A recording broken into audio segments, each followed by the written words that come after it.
Maendeleo ya michezo.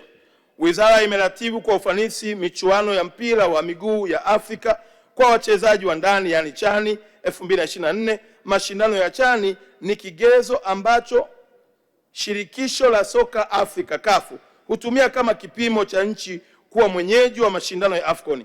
Mashindano hayo yalifanyika nchini kuanzia tarehe 2 hadi tarehe 30 Agosti 2025 ambapo nchi ya Tanzania, Kenya na Uganda zilikuwa mwenyeji. Timu ya taifa yani Taifa Star ilishiriki na kuonyesha kiwango cha juu cha ushindani kwa kufanikiwa kufika hatua ya robo fainali, hatua inayodhihirisha kuimarika kwa soka letu la ndani. Eza kutokana na ubora wa maandalizi ya usimamizi wa mashindano hayo, CAF ilimtunuku tuzo ya heshima Mheshimiwa Daktari Samia Suluhu Hassan, Rais wa Jamhuri ya Muungano wa Tanzania, kwa kazi nzuri njema na ufanisi mkubwa ulioonekana katika maandalizi ya CHAN.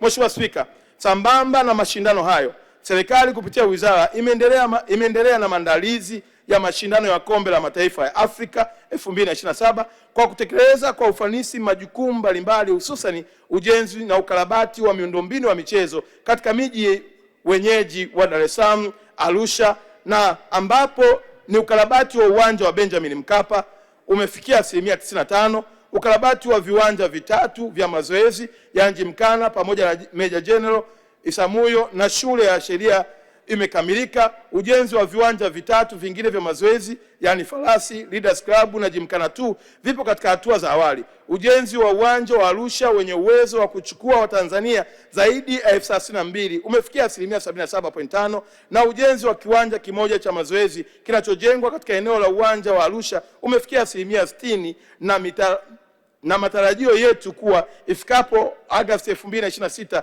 serikali itakamilisha miundombinu yote kwa ajili ya AFCON, ikiwa pamoja na ujenzi wa viwanja vidogo vidogo vya mazoezi vitatu ambao viko katika eneo la Magereza, liko eneo la Ingototo na pamoja na kiwanja cha Mgambo jijini Arusha.